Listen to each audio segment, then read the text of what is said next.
Yo, what is up? I'm Zach. Welcome back to my channel of RWBY Mythology. Today, we'll bring you guys another RWBY Volume 9 video.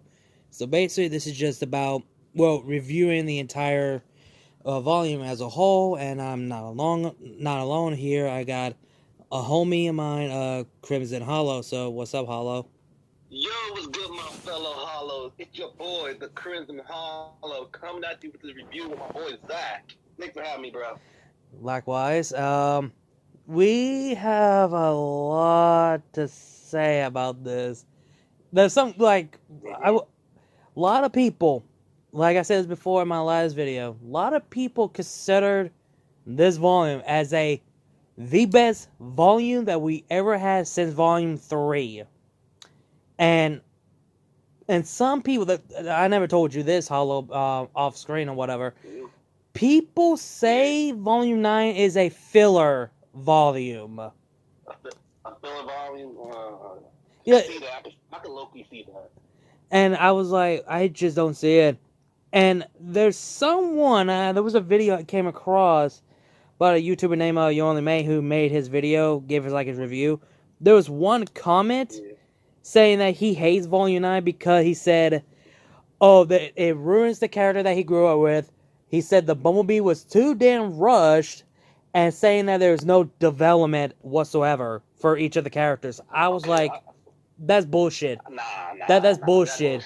Because I feel like they be hyping up the Bumblebee ship since volume 1. And Montiom was involved in all of that. So if Montiom wants to happen, then this is all Montiom's idea. It's just that they don't know where or when it's gonna happen, and when they actually gonna. You don't know where. Yeah, you don't know what a good place to do it. So they saw. They separated from the main team group. So what makes it up for Forever After to be the best part to finally confess their feelings. Yeah, it makes sense because the voice actress who plays Blake. She was hoping each volume that this Bumblebee thing will actually happen. And they haven't kept that secret for 10 years. 10 fucking years. To finally keep that, mouth shut. Like, that big. And it's just, wow. And now they finally don't have to keep that secret no more. Now it's out. But, basically, we're gonna go into non-spoilers before we get into the spoiler stuff. And there's a lot of things we want to talk about at this point because there are some good moments here and there. I would say, the 5th episode was the start. No, not the start. The 4th episode was the start of some good shit about to kick in. I mean, the first 3 episodes. The first 3 was okay. I mean, the first episode, I just it was in my top 9 because we seen the first half of that clip from 2 years ago.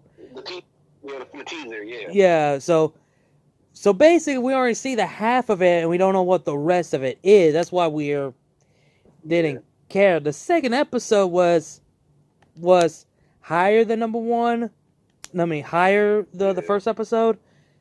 The episode 3, I just didn't care. I just hated it because I just did not like the Prison King thing. Yeah, I just didn't care for that like at all. I'm just not a fan of like freaking royalty or some shit. Like even Weiss was like, "Wait, what? Do I sound like me when I was a kid?" Yeah, you were that type of bitch. You were. Yeah, for real. I kind of like how wait, was that end of that episode revealed the recognize true identity, or that was episode 4? No, it was episode 5 when they revealed the rest of the night. Okay. So, and when it caught my attention when the Curious Cat actually said, like, this and that or whatever, which we'll get into about the Curious Cat of his purpose later. Yeah, I mean, like, from 4 through 10, well, 10 was kind of good, but 4 through 9 was like the good shit. Yeah, for real, I agree. 4 to 9 was good. And no wait, hold on. I think no, I was wrong. 4 through 8 was the good shit. Some people say episode 9 was a bit rushed, which yeah, I do see that. Episode 9 was kind of a bit of a rush. A little bit. Like, a little bit rushed. Yeah. I feel like they should put more time to episode 9, then be good. Yeah, that's one thing I would agree on. It's just the episode 9 was kind of a bit of a rushed, but I understand why.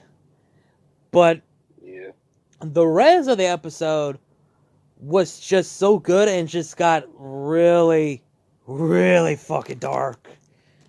Like, for real, I agree. Like, oh god, I ain't lost for work because I felt my entire body was shaky. My heart felt like it was dropped. Like, for real, thing. I just like, what the fuck do I need to say? Like, something like, even I predict this. Like, I feel like Ruby's gonna snap, have a breaking point somewhat, and oh my god, I knew this was gonna happen, but at the same time, I didn't know how they're gonna betray that breaking point for Ruby.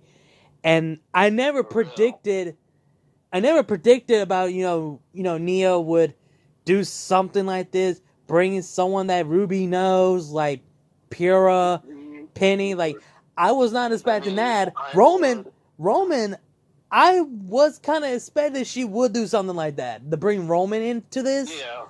Like, I was saying. Because I was not expecting the other one, especially Leo, Ironwood, Clover, Ozpin. Like, okay. They're not expecting that. Because it caught me off guard. And yeah, it did caught me off guard as well. Again, it's hard to talk about non-spoiler stuff because, again, there's a lot of shit going on recently, here and there. Yeah.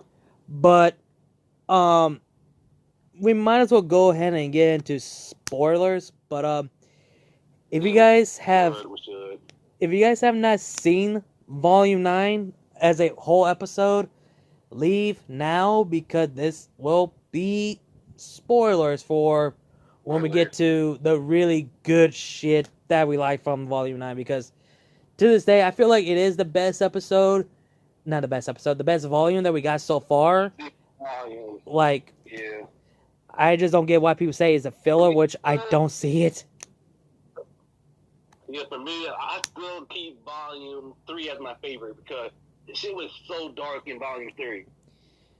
Yeah, but it's just fuck. Like, man, I think we should get into the spoilers. I think the first thing we should talk about is the origin of the brothers, the god of light and dark. The brother, yes. Because when that caught me by surprise. Like, we learn more about the god of light and dark, of their origin. So basically speaking, the tree is the god of light and dark creation, their maker, basically. Yep. And the ever after is their home. They're basically their home. So basically, they the one who start creating life, and they the one who created. Well, the Curious Cat was created by the god of light, and the Jabberwocker was created by the god of darkness, which no one didn't know. No one didn't know that the Jabberwocker was created by the gods. When the Curious Cat brought up his maker, he's preferring the god of light and dark. That, okay, now we know. But we didn't know that Jabberwocker was created by the gods. That was never been part of the theory. People thought, well, my theory thought it was Lewis. And a lot of people thought it would be Alice. A lot of people think Alice or Lewis was Juniper, honestly. Until we found out the truth, like, oh yeah, the Curious Cat actually did kill Alice, and Lewis was the one. Made it back to Redwood. And none of that John theory was, well, his theory about Alice wrote him out of the story. That's kind of true, but if you say it was Lewis that got him out of the story. Yeah. So yeah, so basically that was his wish. His wish is to tell the story about his sister in the world of the ever after. That's basically his wish. Yeah. And so he basically wrote himself and John off the story like that. Just focus on his sister. Well, basically he wrote the rest of the night, but never mentioned the name of John. Just said the rest of the night. Yeah. So, the rest of the night, basically Lewis kept John's identity a secret to himself when he returned to Remnant. Yeah. Mm-hmm. So, it's just wow. Okay. Yeah. The Curious Cat, on the other hand, a lot of people had a suspicion that the Curious Cat was gonna betray because how he acts and way he's being, like, because he was voiced by the actor who plays a lot of character portrayal, all that jazz. And I was like, wow, okay, I didn't expect that. Yeah. Like it. Bro, I had a feeling he's gonna betray us. I had a feeling how he be acting. I had a feeling. Not only that, I didn't know his plan was to wear down Ruby so he could possess Ruby's body. Like, so basically, I did not expect, I did not expect that part. Yeah, like, so his plan. So he knew Ruby was about to break, and he's been trying to break her, and we didn't know. Like, wow, okay. And what else? Besides, well, we talked about the origin of gods and the Curious Cat. Oh, finally, we could talk about this. Summer Rose. Summer Rose, yeah. We finally get it because a lot of people, Rooster just love teasing and hinting about Summer Rose. Now we finally get, well, the more about her and the voice of her. Now we learn the truth that, oh, her last mission was a lie. And Raven was involved. Who about it? Yeah, which makes sense because when she said there's no beating Salem, it's because she's seen it firsthand with Summer against Salem. Yeah. That's part of the reason why she said there is no beating Salem. And she never gave a good reason. Okay? Why? Why do you believe there is no beating Salem? Until Volume 6. She's immortal. Oh. Immortal, yep. That's why. Wow. And I feel like she should have at least told Yang or Weiss in Volume. I feel like they should have told him that Salem was immortal to both Weiss and Yang, so they could at least knew ahead of time. Yeah. Like, bruh, I was just like, damn. And that did set Ruby off. Like, her last mission was a lie. A lie. It was a huge lie, yeah. And I feel like my theory is if Raven told Yang and Weiss that Summer's last mission was a lie, I feel like that would hit Yang the most. Hit Yang. I feel like she wouldn't buy it. Yang, yeah, she wouldn't buy that first, but she looked. She's like, I'm telling you the truth. I was there for the beginning. I was there. Yeah, and oh boy, the one thing we should talk about is the four girls are speaking to their their past self. That was a well written development right there. I like that. For the three girls. The three girls accepted who they are. The only person did not accept who they are was Ruby. And none of that, it was a callback from Volume 2 because the professor asked the three girls why they want to become a huntress. and he never asked Ruby because he knows why Ruby wanted to become a huntress. Now they did, everybody. and they did a reverse that the girls know why they chose to become a huntress, but Ruby doesn't know. No, she don't know no more. And it's just, if I had to say one of my favorite lines for each girl, what they accept, it has to be Wise. Of all the characters, has a good line. From that moment, it has to be Wise. Because when she said I agree. when she said I'm the granddaughter of a hero and the daughter of a villain, I'm the heir of nothing. I will not rectify my name. I will not defy it. Yeah. I thought that hit the most. I'm like, she okay, well, get that little glow up. And Blake, she said after everything she's gone through, she will not abandon anyone, her friends, her family, her culture. If she did that, it would be simplicity. It will be a betrayal. And for Yang, she's like, even though she has to live with it and learn from her mistake, and she says there's something she cannot find, she needs to find it, whatever it is. So, and Ruby, oh boy.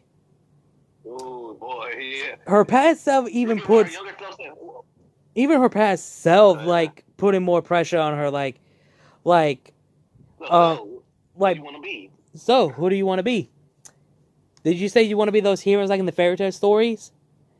You're supposed to be fight forever. To fight the monster who took your mother. Ooh. For real. Look, she said you can be anything. You can also not be Ruby Rose. Yeah, for real. And that's just not okay. And yeah, for real. Ruby was about to say something. That's when the Curious Cat stopped it. And in episode 5, when she came across the blacksmith, even Ruby know that she's carried a lot of heavy burden on her. And it's just fucking hell. I think there's one thing that it should not be surprising to anyone. We already knew since day 1, which is John as a rusted knight. Yeah, we John we knew any other intros. Well, the trailer, when they show it in the trailer, that became the most. It looked like John's armor. Yeah, so obvious it was John's armor. And when they showed him his broken sword, yet John, not surprising, and John, and the shield, yeah, and no one even noticed it because how rusty it is, and and one thing that did caught me off guard, basically all of us, John got old. He got super old. He got the whole beard, the white highlights, and the wolf tail, all that shit. Oh damn! Wow, okay. That caught me off guard. Okay, it's John, not surprising. And we thought we were going to see the same face with the same hair, but nope. Old man John. Wow. Old man John with wrinkles on his face and everything. And the funny part is, his wife said, "Oh, I can't believe how much mature you guys started blushing." And not only that, the RWBY actually confirmed how long John has been the Ever After. 10 and 20 years. He's been there 20 years. Yep. 10 and 20 years. Yep. So he will be in the age of 29 or 39. To me, it should be 39 because the white part of the white hair. So he has to be 39. And 39, And we found out, wait, how did you get so old? And we found out that he fucked up, the time because the clock messed up the clock because the time was it was supposed to be John how he was to meet up with the girls, and ever since then he rewind the time even though he doesn't notice. Yep. And we learn. Yeah, and we learned about what the fuck's been going on, and they learned like, oh, the story of Alex told was the bullshit lies, The bullshit lies, yeah. and found out that Alex had just killed John, like literally almost killed John. By poisoning his drink. Yep, and what else? We're gonna save you know what, the Bumblebee thing for last. Yeah. Cause Yeah. we got a lot to talk about that shit. Yeah. What else I could talk about? I want about how John reacted, how he found out the girls were following the Curious Cat. Yeah, he was, but I could tell that man haven't had any sleep recently, because how he acted. Until Blake's like, oh, looks like the cat is okay, and John was like, what cat? Like, what cat? And when the Curious Cat approached, like, this is basically what I'm getting at when he sees John. He's like, oh, hey, John. Long time no see. I was like, this motherfucker knew? Yeah. Like, you knew John with the lies? And I was like, he was like, oh, you keep saying, oh, Alex this, Alex that. All you care about is talking about is Alex. It was what the part when John said that tree is a death. And I was like, and Curious Cat, oh, it will not descend you or anything like that. Oh, yeah? And what happened to Lewis? Who? Alice's brother. Who? Like, wait, what? Like, even Blake. Say Alex had a he's like, you did not say Alex had a brother. Curious Cat, like, oh, you keep saying Alex this, Alex that. You never asked. I was like, wow. And we found out more about the characters. And, my fucking hell, man. Yeah.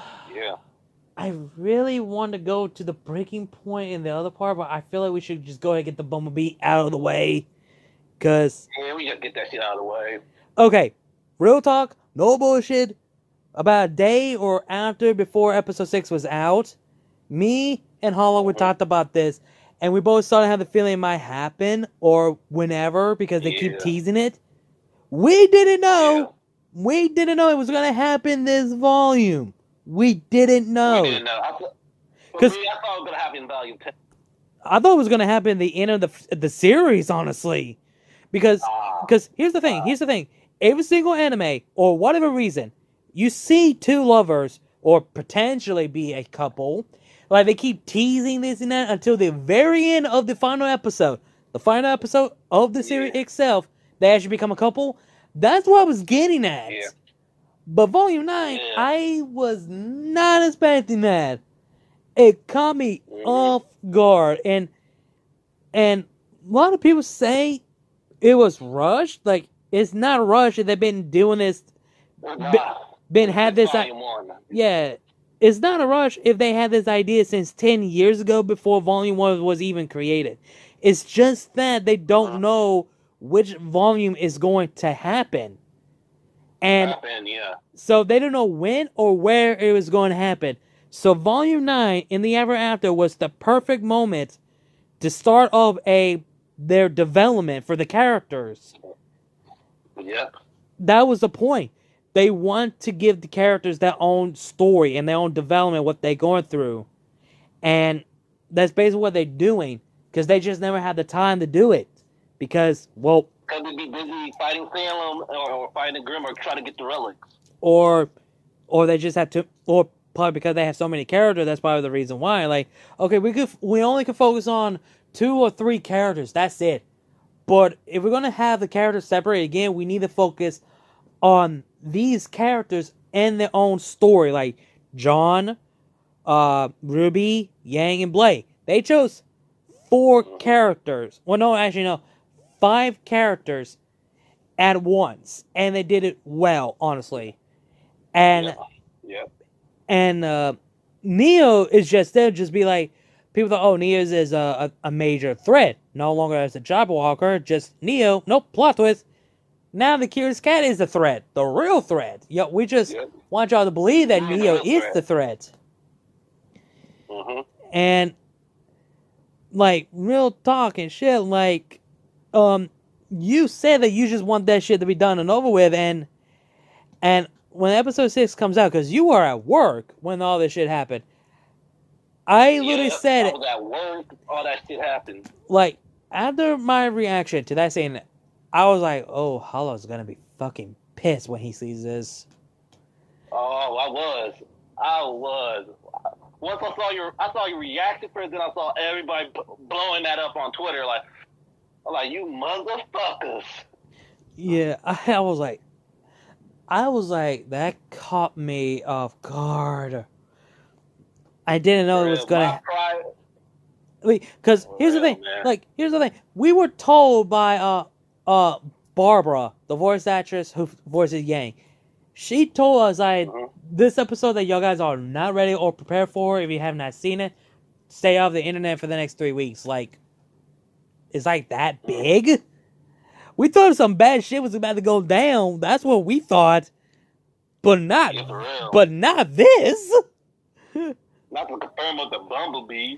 That just even Barbara, she was happy in all this, and she said that she can't wait to see everyone's reaction to that, because I think that she's the one thing that she's been wanting to see the most is everyone's reaction to the Bumblebee thing.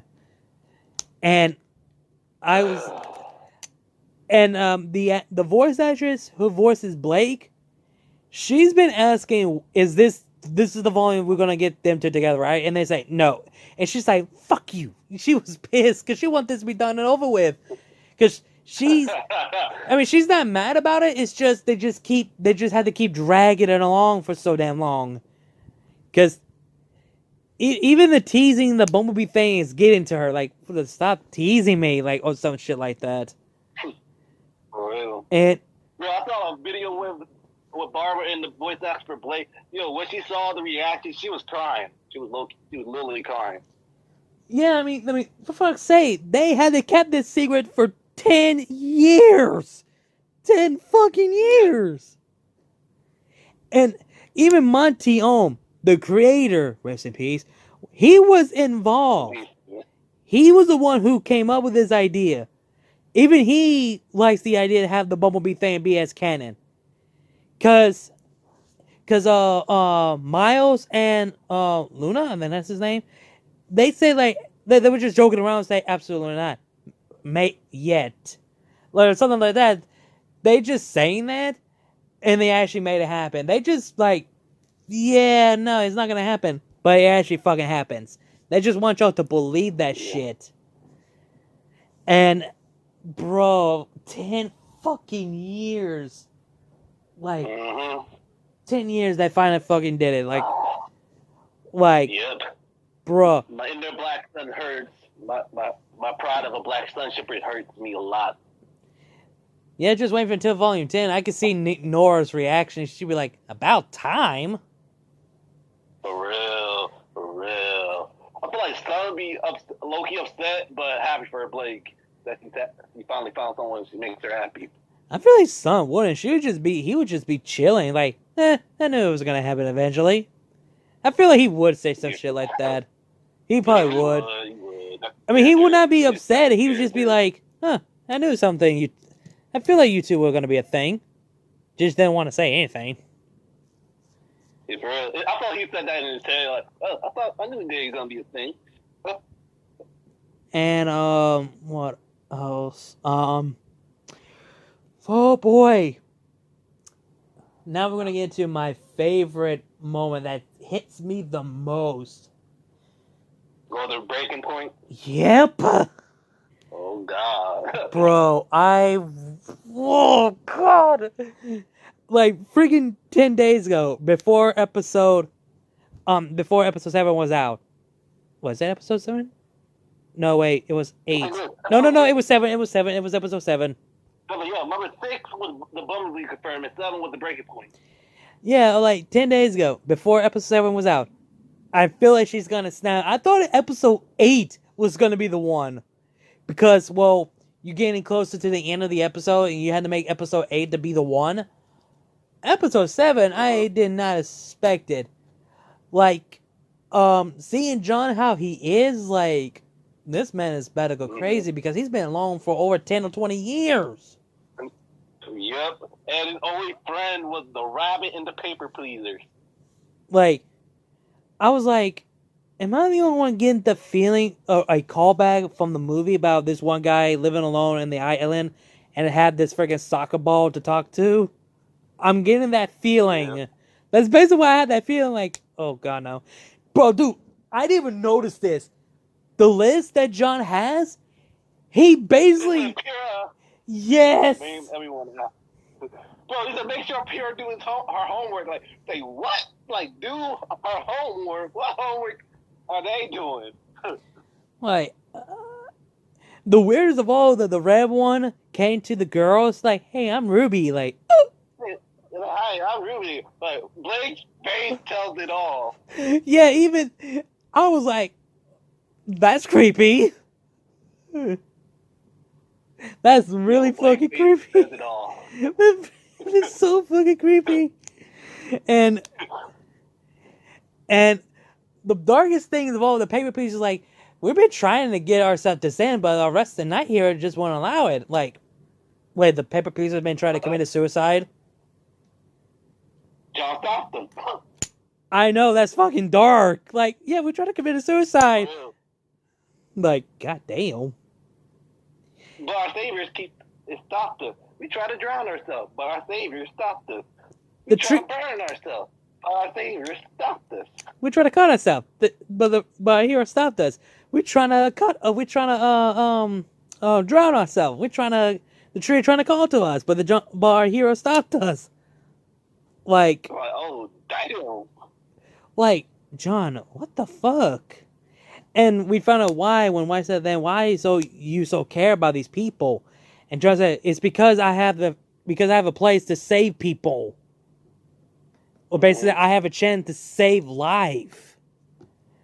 Like, oh, he's still not let that one go. I mean, yeah. Pierre's dead, obviously, but Penny, oh, that's gonna sting.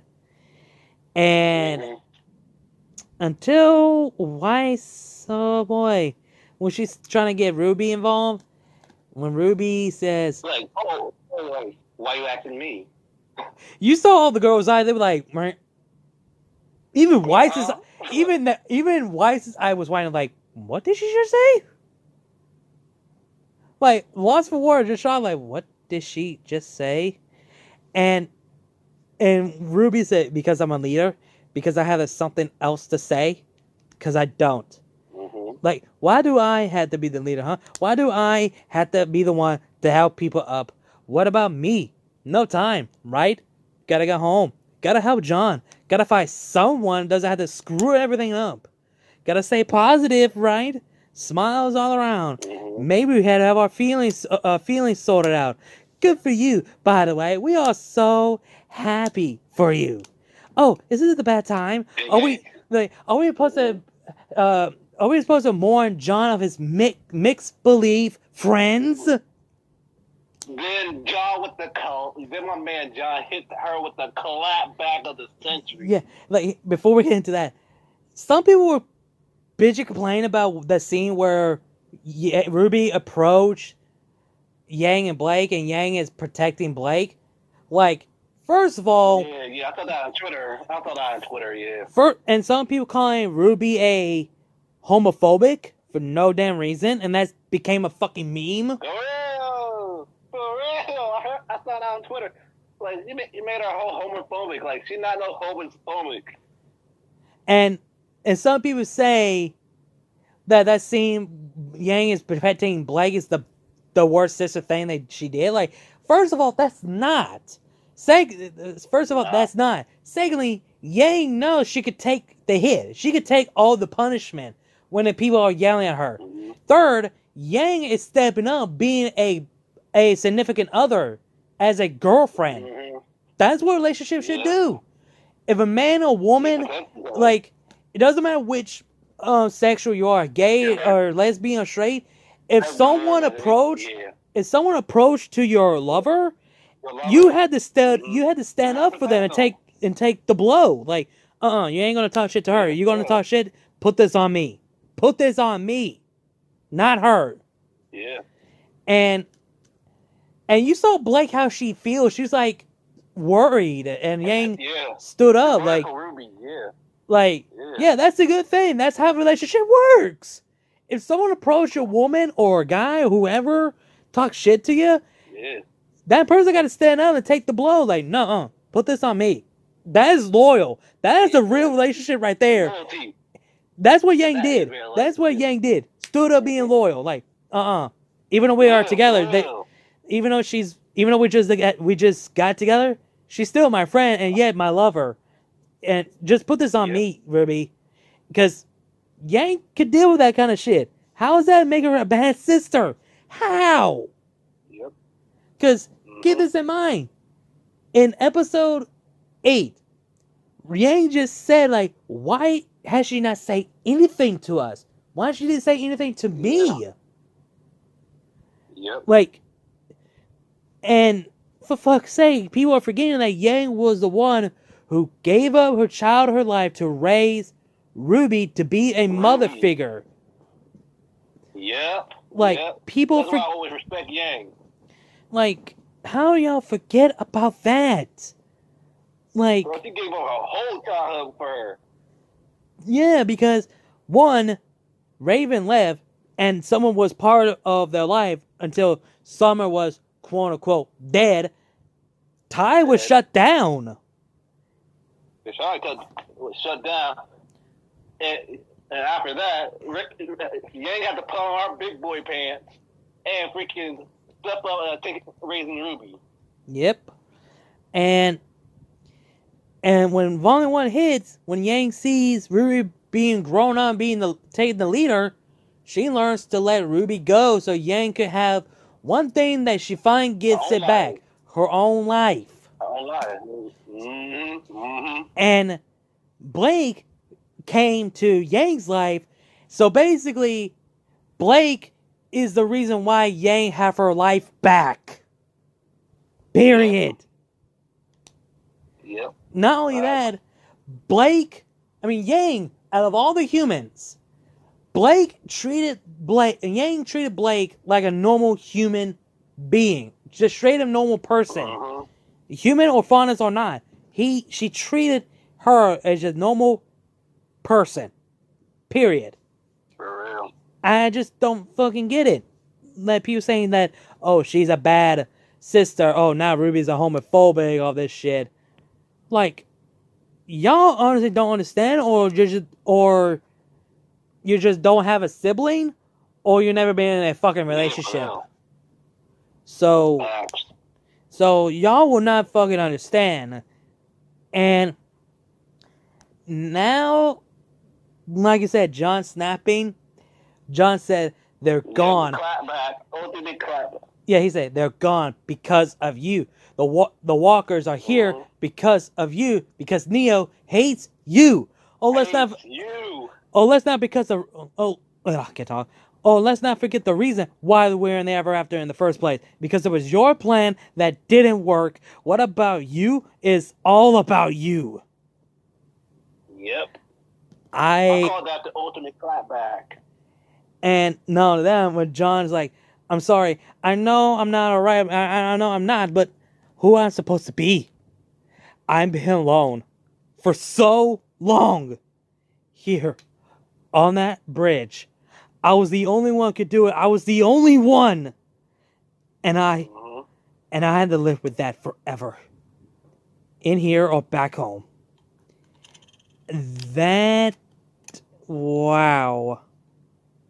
Just, whew. And Blake tries to bring in the mood until RWBY said, shut up. Yeah, that was the first time we ever heard RWBY tell someone to shut up. And here's the sad part, right? In Volume 8, the 100th episode, when Blake and RWBY have their talk, trying to get the powers back on or something shit like that, Blake says to Ruby that Blake was inspired because of Ruby. And Blake looks up to Ruby. That's the saddest part. The person that she looks up to telling her to shut up. That's hits her hard. Yeah, that did hit her hard. Like, you saw her face expression and her ear just went straight down, like flat down. Yep. Like, flat down. And we see, I think Ruby could figure out that John was the one who killed Penny. And we hear Ruby say, yeah, I feel like he had a feeling. Yeah. Don't. Just don't do that. Just don't. Yeah. And flew off. With little in our sight. Yep. And that leads to episode 8. Episode 8. My favorite. A lot of people thought that Little could reason with Ruby. Nope. Shut that shit down. Shut that shit down. He told that about to leave. And she said about like if you stay around, you're gonna end up dead because of me. And oh boy, Colin, ironic. Yep. Yep. And now we see Neo's palace or whatever the frick I call it. Call back for Roman holiday novel. Yep. Neo's parents. Neo with Cinder, and now we see Neo's dead parents with Roman. And caught me off guard. Roman has returned. Yep. Recipe to the afterglow. Yeah. Like, the eye move and we hear, "Hello, Red. Been a while. How's that hero bits treating you? Gotta say, you don't looking so good." And Ruby said, "Where's Neo? No manners. And after everyone here to see you." Like, wait, what? And that's... I was like, no! They did not! Like, salutation, Ruby. Hello again, Miss Rose. While you take a seat. Like, oh! Real. Like, how is she doing this? Like, oh my god. That is not... That is not okay. That is not okay. Like, Penny, Pyrrha, Leo, Clover, Ironwood, Ozpin. Like, bro, what the shit, bro? Like, oh my god. And the creepiest part, when all of them say, "I will enjoy while watching you break." You break.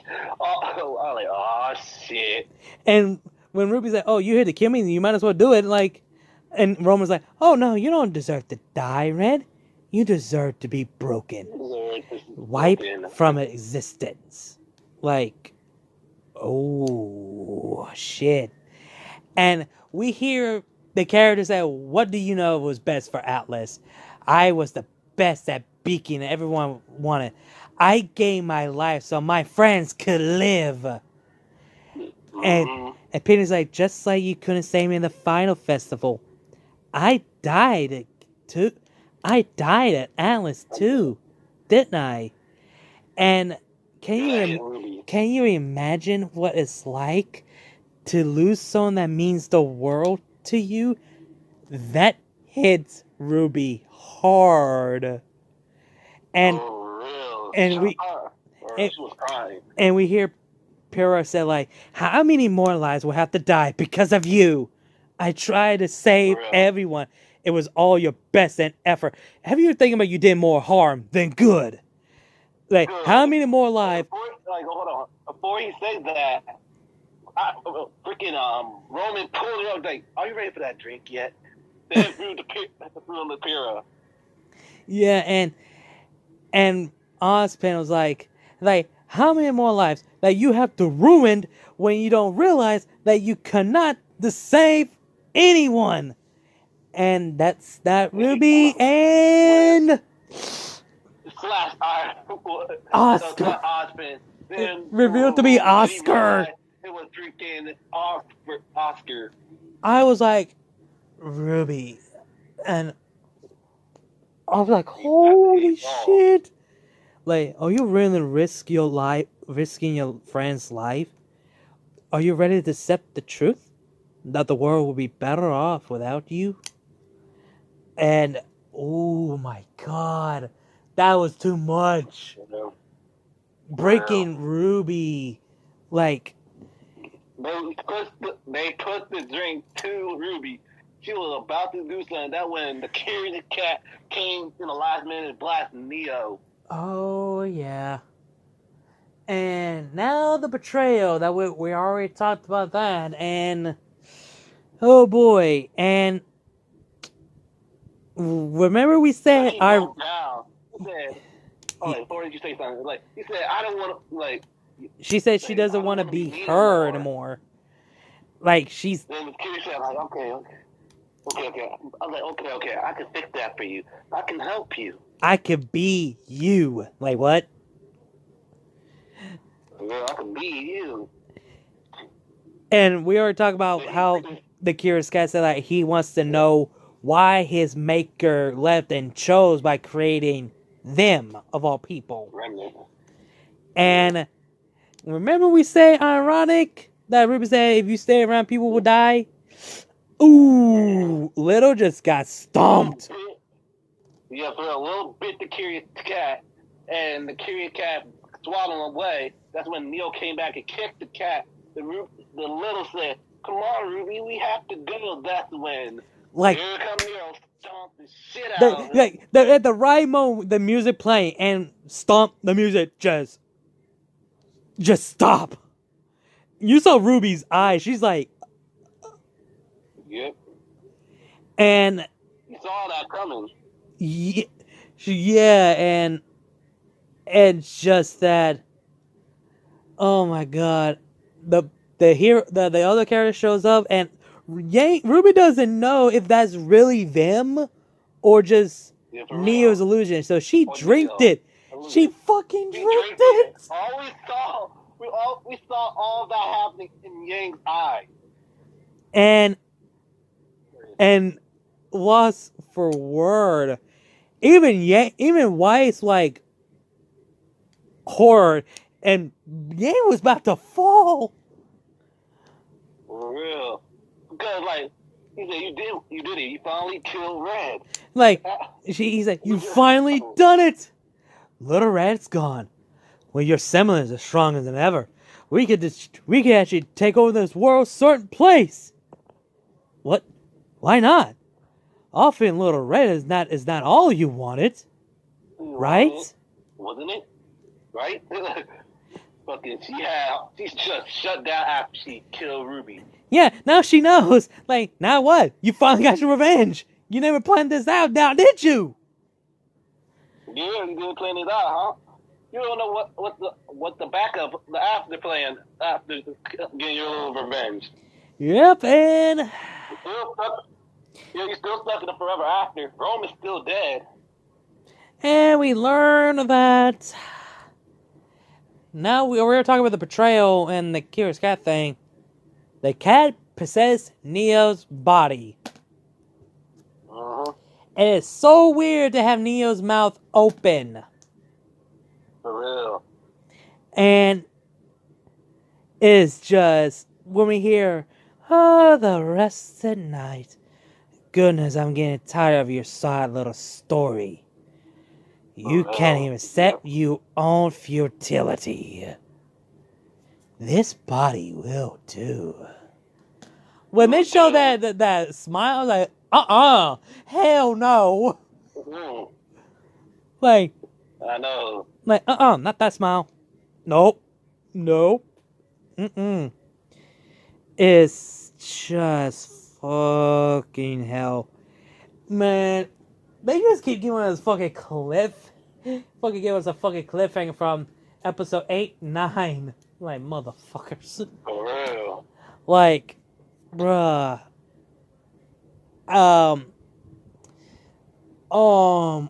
Episode 9 was kind of hilarious where the Curious Cat try to get through, and when the Curious Cat sees, they were like, "Oh, good, you made it," Mm. and basically, Well, you made it. Bro.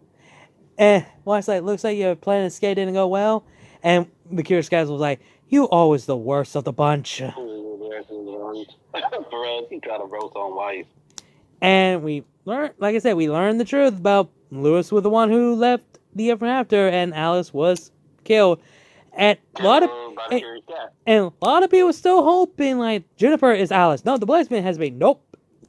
Neither of them will not be confirmed. Neither of them. Mm-hmm. Alice is 100% dead. Yep. So both the theories are not confirmed. So Alex is dead. So,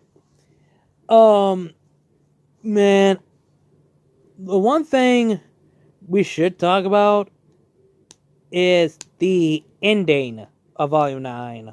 Oh yeah. First of all, John is back to his younger age, but still have that white. Yep. Still have that white. Street.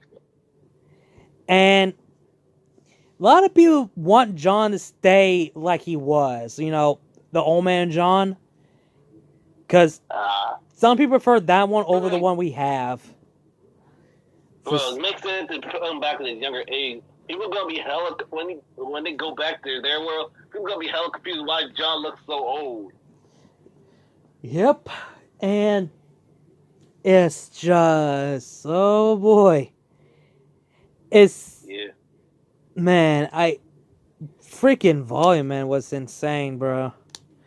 Like for real. It's just like when they walked out of the portal, you hear like basic music, like they had arrived at this location or whatever, and it's just like I still to this day I did a prediction for Volume 10. They had to be gone like a week or a month.